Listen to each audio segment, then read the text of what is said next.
بسم اللہ الرحمن الرحیم۔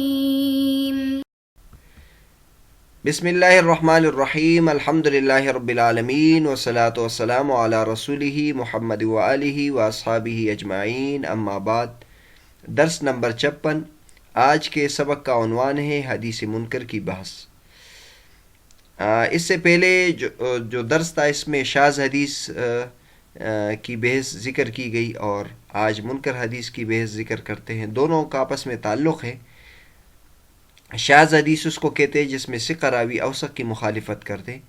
اور منکر حدیث اس کو کہتے ہیں جس میں ضعیف راوی وہ ثقہ راوی کی مخالفت کرے۔ دونوں کے بحث کا پچھلے ابحاث کے ساتھ ربط بھی بیان کیا تھا کہ حدیث مقبول کی بحث چل رہی تھی، اور حدیث مقبول صحیح لذاتی ہو یا حسن لذاتی ہو، دونوں میں اس بات کی شرط ہے کہ وہ شاذ نہ ہو اور معلل نہ ہو، اور وہ اوثق کی یا ثقہ راوی کی مخالفت نہ کرے۔ تو بنیادی طور پر تو حدیث شاذ یہاں بیان ہونی چاہیے، کیونکہ حدیث شاذ کا جو راوی ہوتا ہے وہ ثقہ ہوتا ہے لیکن وہ اوثق کی مخالفت کرتا ہے، اور حدیث منکر کا تعلق تو ضعیف حدیث سے جو بعد میں جس کی جگہ ہے، لیکن چونکہ دونوں کے ساتھ مناسبت ہے اس لیے حافظ ابن حجر رحمۃ اللہ علیہ نے حدیث منکر کی بھی یہاں بحث کی۔ فرماتے ہیں وَإِنْ وَقَعَتِ الْمُخَالَفَةُ مَعَ الضَّعْفِ فَالرَّاجِحُ يُقَالُ لَهُ الْمَعْرُوفُ وَمُقَابِلُهُ يُقَالُ لَهُ الْمُنْكَرُ، مثاله ما رواه ابن أبي حاتم من طريق حبي بن حبيب وهو أخو حمزة بن حبيب الزيات المقري عن أبي إسحاق عن عيزار بن حريث عن ابن عباس رضي الله عنهما عن النبي صلى الله عليه وسلم قال من أقام الصلاة وآتى الزكاة وحج وصام وقر الضيف دخل الجنة۔ قال أبو حاتم هو منكر لأن غيره من الثقات رواه عن أبي إسحاق موقوفا وهو المعروف۔ فرماتے ہیں کہ اگر مخالفت بھی ہو اور ساتھ ضعف بھی ہو، یعنی ضعیف راوی ہے اور وہ اس کے باوجود ثقہ راوی کی مخالفت بھی کر رہا ہے، ان سے مختلف بھی نقل کر رہا ہے، تو اس صورت میں جو راجح ہوگی اس کو معروف کہتے ہیں اور اس کے مقابل کو منکر کہتے ہیں۔ یعنی ظاہر میں ان دو صورتوں میں مقابلہ ہوگا آپس میں، تو جو ضعیف راوی ہے اور وہ ثقہ راوی کی مخالفت کرتا ہے تو ضعیف راوی کی روایت کو ہم منکر کہیں گے اور اس کے مقابل میں جو ہے وہ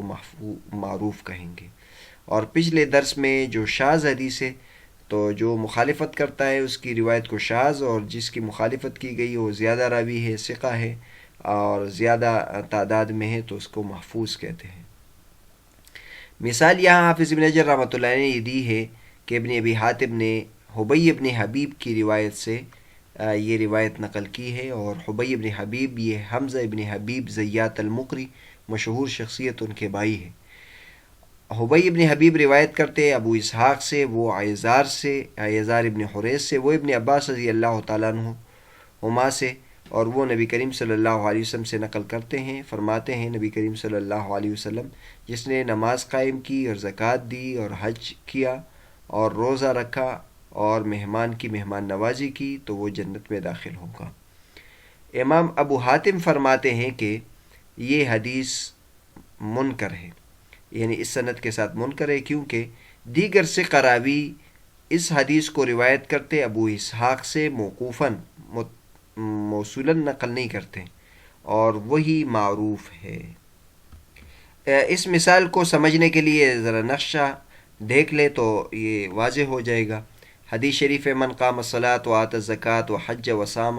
وقر الضیف دخل الجنہ۔ اب حبی ابن حبیب اس کو اس سند کے ساتھ نقل کرتے ہیں۔ حبی ابن حبیب ابو اسحاق سے نقل کرتے ہیں، وہ عیزار سے نقل کرتے ہیں، وہ عیزار ابن حریث سے نقل کرتے ہیں، وہ ابن عباس رضی اللہ تعالیٰ سے نقل کرتے ہیں، اور ابن عباس رضی اللہ تعالیٰ نبی کریم صلی اللہ علیہ وسلم سے نقل کرتے ہیں۔ تو اگر ہم حبی ابن حبیب کی سند کو لے لیں تو یہ سند بے غبار ہے، اس میں کوئی مسئلہ نہیں ہے اور یہ متصل ہے، لیکن یہ حبی ابن حبیب ثقہ راوی کی مخالفت کر رہے اور حبی ابن حبیب پر کلام بھی ہے، ہم ذرا بعد میں ذکر کرتے ہیں۔ اب اس کے مقابل میں ہم معمر کو دیکھ لیں تو معمر جب یہ ابو اسحاق سے اور عیزار ابن حریث عن ابن عباس سے نقل کرتے ہیں تو یہ موقوفاً نقل کرتے ہیں، ابن عباس کے بعد نبی کریم صلی اللہ علیہ وسلم اس میں موجود نہیں ہے بلکہ ڈائریکٹ یہ روایت کرتے ہیں. تو اگر اس سند کو لے لے تو یہ حدیث موقوف ہو جائے گی، اور اگر اس حدیث کو لے لے حبیب ابن حبیب والی تو اس میں سند متصل ہو جائے گی اور مرفوع ہو جائے گی، اس پہ کوئی سند میں انقطاع نہیں آئے گا. لیکن ابو حاتم رازی نے اس کے بارے میں لکھا ہے کہ درست طریق یہ ہے، اور یہ حبیب ابن حبیب کی غلطی ہے کہ وہ اس کو متصلا نقل کرتے ہیں. اس تشریح کے بعد ہم نور الدین عطر صاحب کے حاشیے کو دیکھتے ہیں. وہ فرماتے ہیں معروف کی بھی انہوں نے ایک رواں تعریف کی ہے اور منکر کی بھی تعریف کی ہے. جو یاد کرنا چاہے تو وہ اس کو یاد کرے. معروف حدیث کو کہتے ما رواہ القوی مخالفا الضعیف، جو قوی شخص روایت کرے ضعیف کے مقابل میں اور اس کے خلاف. اور منکر حدیث کو کہتے کہ ضعیف اس کو روایت کرے اور وہ قوی کے مخالف ہو. تو ثقہ کے بنسبت قوی کا لفظ استعمال کیا تو دیگر جو وجوہ ترجیح ہے اس کو بھی یہ شامل ہو جائے گا. لیکن اس کے بعد نور الدین عطر صاحب یہ ایک فائدے کی بات بتا رہے ہیں، وَأَطْلَقَ كَثِيرٌ مِّنَ الْمُتَقَدِّمِينَ الْمُنْكَرَ عَلَى الْفَرْدِ، کہتے متقدمین میں سے بہت سارے ائمہ نے منکر حدیث فرد یعنی غریب پر اس کا اطلاق کیا ہے.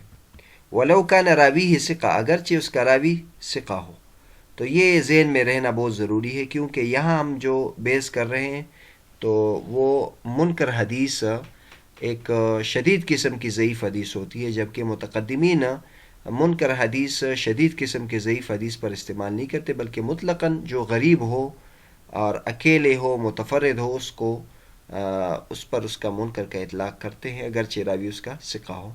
یا نور الدین عطر صاحب نے اپنی کتاب منہج النقد کا حوالہ دیا ہے کہ تفصیل کے لیے یہ کتاب ملاحظہ ہو، اور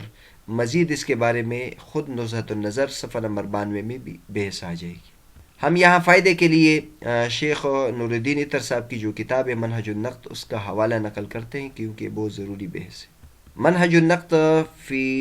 علم الحدیث، اس میں نور الدین عطر صاحب نے یہ عنوان قائم کیا اور وہ فرماتے ہیں اختلفت عبارات علماء المصطلح فی تعریف المنکر حتی یکاد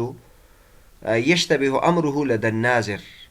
والتحقیق الذي يتبين بالبحث أن ذلك الاختلاف يرجع إلى اختلاف مقصد كل طائفة منهم من استعمال هذا الاصطلاح،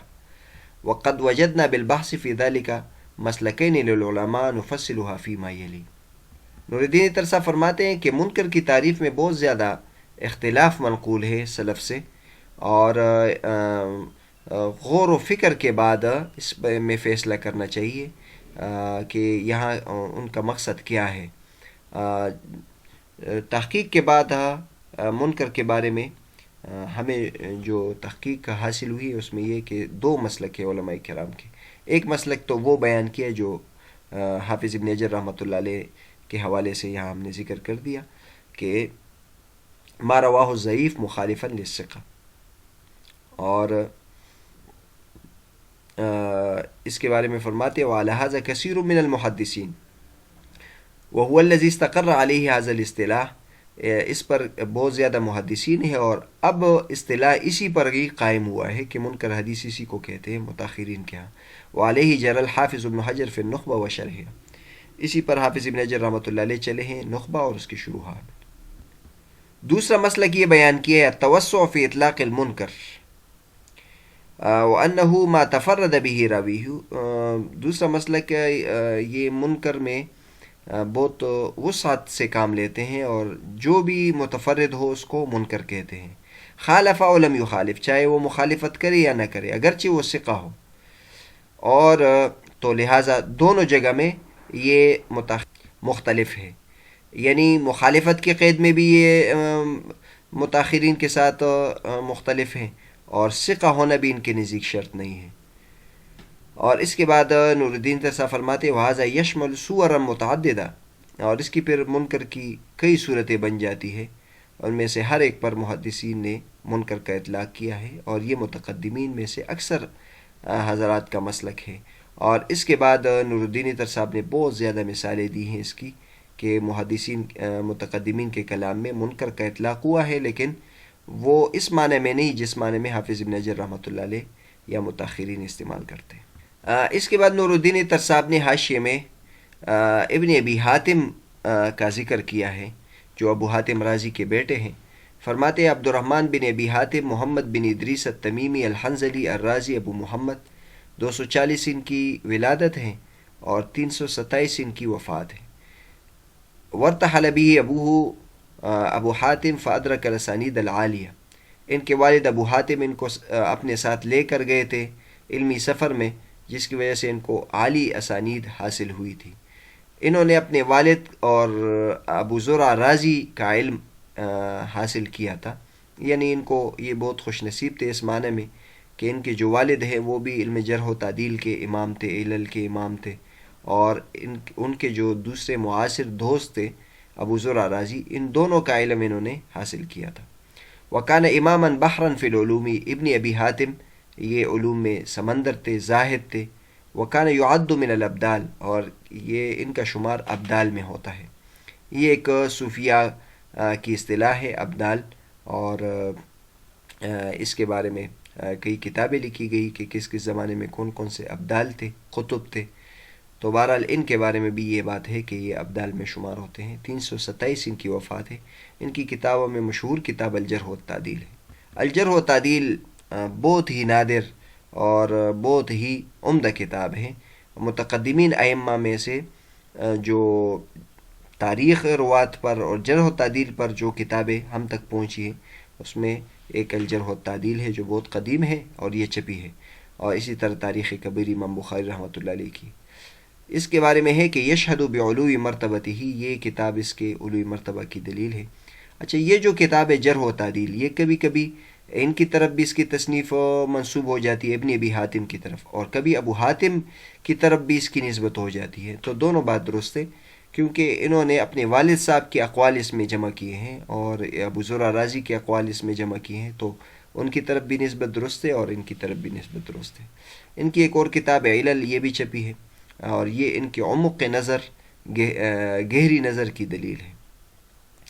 فرماتے ہیں کہ یہ جو اوپر جس حدیث کا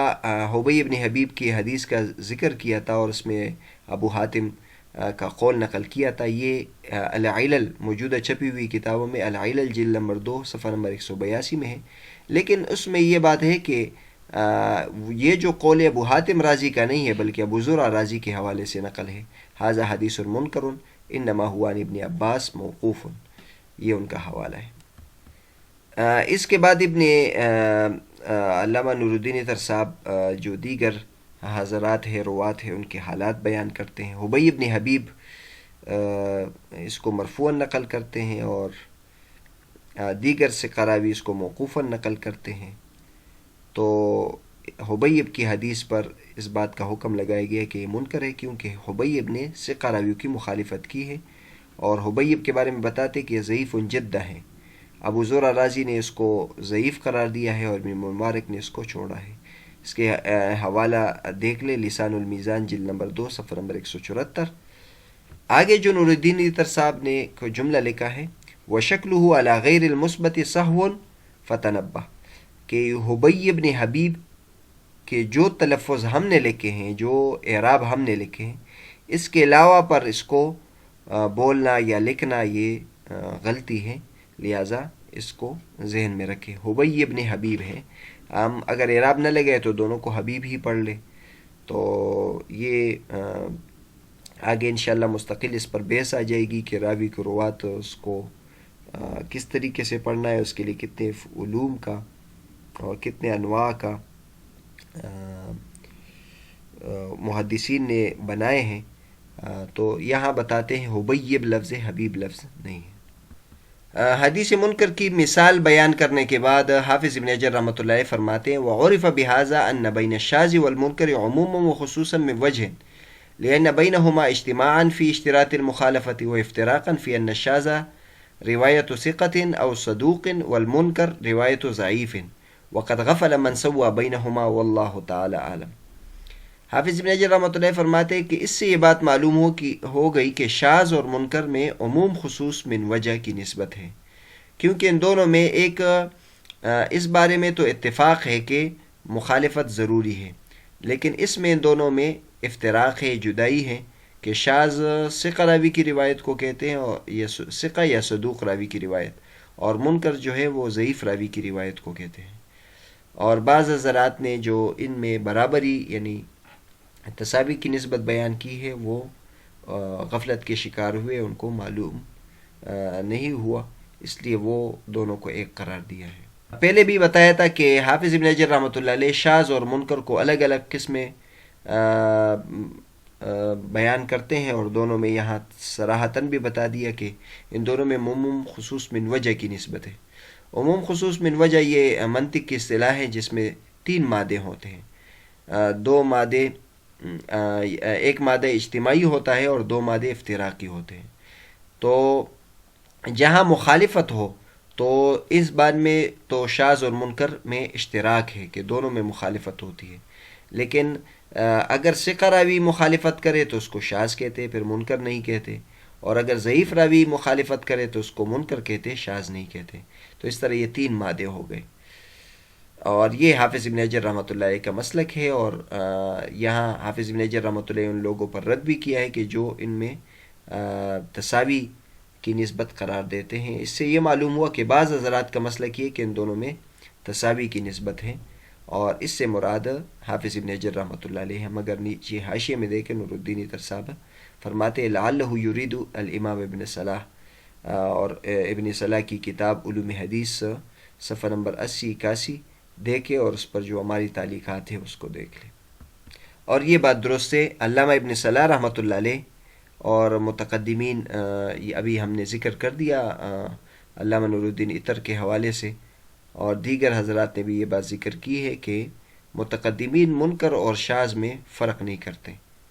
وہ ایک معنی میں اس کو استعمال کرتے ہیں، اور مطلقاً جو متفرد ہو چاہے وہ مخالفت کرے یا نہ کرے، وہ ثقہ ہو یا غیر ثقہ ہو، ہر ایک معنی میں وہ منکر اور شاذ کا استعمال کرتے ہیں، لہٰذا اس کو پیش نظر رکھنا ضروری ہے۔ تو یہاں تک تو حافظ ابن حجر رحمۃ اللہ کے مطابق حدیث منکر کی مکمل تشریح ہو گئی۔ اب چند باتیں ذکر کی جاتی ہیں، ایک تو، اور اگرچہ یہ باتیں پہلے ذکر بھی ہو گئی، ان میں سے دوبارہ بعض کو دہرایا جاتا ہے۔ تو ایک تو حدیث منکر حافظ ابن حجر رحمۃ اللہ کے نزدیک اس کی تعریف ہوئی کہ ضعیف راوی ثقہ راوی کی مخالفت کرے، لیکن ہم نے دیگر حضرات کا جو معنی ہے وہ بھی ذکر کر دیا کہ وہ مطلق متفرد کو بھی منکر کہہ دیتے ہیں۔ اور پھر شاذ اور منکر کے بارے میں علامہ ابن صلاح رحمۃ اللہ کا مسلک بھی اس طرف بھی اشارہ ہو گیا۔ ابن صلاح رحمۃ اللہ کا مسلک وہ شاذ اور منکر کو ایک معنی میں لیتے ہیں۔ اس کے بعد ہم ذرا منکر حدیث کا حکم ذکر کرتے ہیں، اور اس سلسلے میں نور الدین عطر صاحب کی کتاب منہج النقد کے حوالے سے ذکر کرتے ہیں۔ وہ فرماتے ہیں ما حکم المنکر فهو بالنسبة للاصطلاح الاول ضعیف جدا لأن راویہ ضعیف وازداد بالمخالفة ضعفا، واما بالنسبة للاصطلاح الثاني الذي يطلقه على الفرد وكذا الشاذ اذا اريد به ذلك فالحكم فيه حكم الغريب متنا واسنادا والفرد المطلق وقد يكون صحيحا وقد يكون حسنا وقد يكون ضعيفا۔ نور الدین عطر صاحب فرماتے ہیں کہ چونکہ حکم منکر کی تعریف میں اختلاف تھا، تو پہلے اصطلاح والا جو یعنی متاخرین ائمہ حافظ ابن حجر رحمۃ اللہ علیہ وغیرہ کا جو مسلک ہے، تو اس حساب سے تو منکر حدیث جو ہے وہ ضعیف جدا کی فہرست میں آتی ہے، کیونکہ ایک تو راوی ضعیف ہے اور پھر وہ مخالفت بھی کرتا ہے، تو اس میں شدت ضعف آ جائے گی۔ اور جہاں تک جو دوسری اصطلاح ہیں جو صرف فرد پر اور غریب پر اس کا اطلاق کرتے ہیں، تو اس کی مثال غریب متنن اور اسنادن کی ہوگی یا فرد مطلق کی ہوگی، اور اس کے بارے میں ہم نے پیچھے بیان کر لیا کہ غریب جو حدیث ہوتی ہے وہ کبھی صحیح ہوتی ہے اور کبھی حسن ہوتی ہے اور کبھی ضعیف ہوتی ہے، اور راوی کو دیکھا جائے گا، اگر راوی ثقہ ہے تو حدیث بھی صحیح، اور اگر راوی ضعیف ہے تو حدیث بھی ضعیف۔ اس کے بعد نور الدین صاحب ایک فائدے کی بات بتا رہے، وَمِنْ هُنَا يَتَعَيَّنُ عَلَى مَنْ يُطَالِعُ كُتُبَ الْمُحَدِّثِينَ أَنْ يَتَفَطَّنَ وَيَتَنَبَّهَ لِإِطْلَاقِ كَلِمَةِ مُنْكَرٍ وَلَا يَتَأَثَّرْ بِدَافِعِ التَّعَجُّلِ فَيُضَعِّفْ مَا لَا يَسْتَحِقُّ التَّضْعِيفَ وَيَتَكَلَّمْ بِغَيْرِ عِلْمٍ كَمَا وَقَعَ لِبَعْضِ الْعَصْرِيِّينَ۔ کہتے یہاں سے یہ بات ثابت ہو گئی کہ جو محدثین کی کتابوں کا مطالعہ کرے تو وہ بہت اس میں عقل مندی کا مظاہرہ کرے اور متنبہ رہے کہ جہاں منکر کا جملہ آ جائے تو اس میں جلد بازی سے کام نہ لے. ایسا نہ ہو کہ وہ ایسے راوی ایسی حدیث کی تضعیف کرے جس کو ضعیف نہیں ہونا چاہیے، اور وہ بغیر علم کے اس میں کلام کرے، جیسے کہ بعض معاصرین سے یہ بات ہوئی ہے. تو بہرحال منکر کے دو استعمالات ہم نے بیان کیے، اور ہر ایک اصطلاح اور ہر ایک جو معنی ہے اس کا حکم اس میں جدا ہوگا. لہٰذا دیکھا جائے گا کہ کس امام نے کس معنی میں منکر کا استعمال کیا ہے.